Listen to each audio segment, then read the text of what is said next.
My boss replaced my electrolyte drinks with tap water to prove I was faking my disability.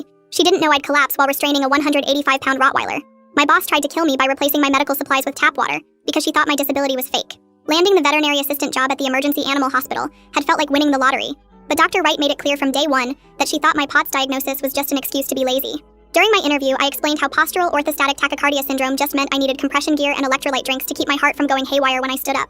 The words tumbled out too fast because talking about my medical needs always made me feel like I was asking for the moon, even though it was just salty water and tight socks. The disgust on Dr. Wright's face when she finally looked at me made my chest tighten as she said, "Let me guess you diagnosed yourself on TikTok after watching some influencer pretend to faint for views." Her voice dripped with the kind of venom usually reserved for people who kick puppies, but I swallowed my anger because rent was due, and my cat needed expensive prescription food. My first month became a masterclass in workplace hostility with Dr. Wright, timing my bathroom breaks with her watch, and announcing to other staff that apparently the new generation needed special princess water instead of working hard like everyone else.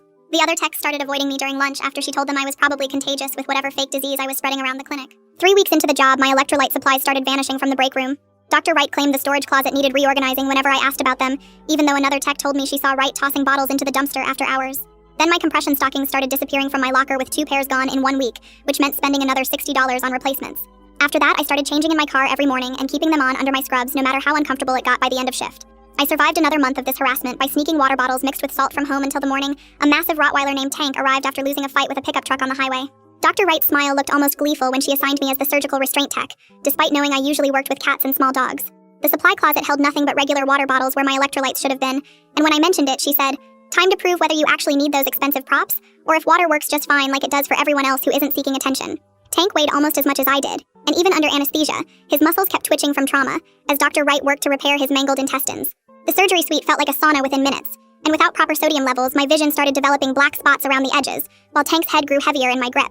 My heart rate monitor would have shown 160 if I had been wearing one, but Dr. Wright had banned me from bringing medical devices into sterile areas, claiming they were unprofessional. Tank suddenly convulsed hard enough to shift the entire surgical table, and when I tried to compensate, my legs turned to water, and the floor rushed up to meet my face.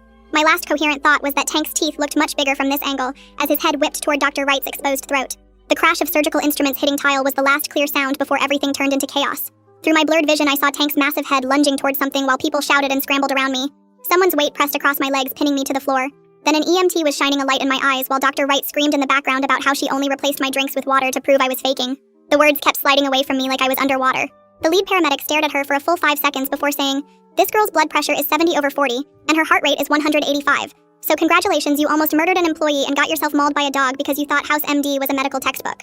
The veterinary board suspended her license within a week after reviewing security footage of her deliberately sabotaging my medical supplies, and Tank made a full recovery under the care of a different surgeon who actually believed in science.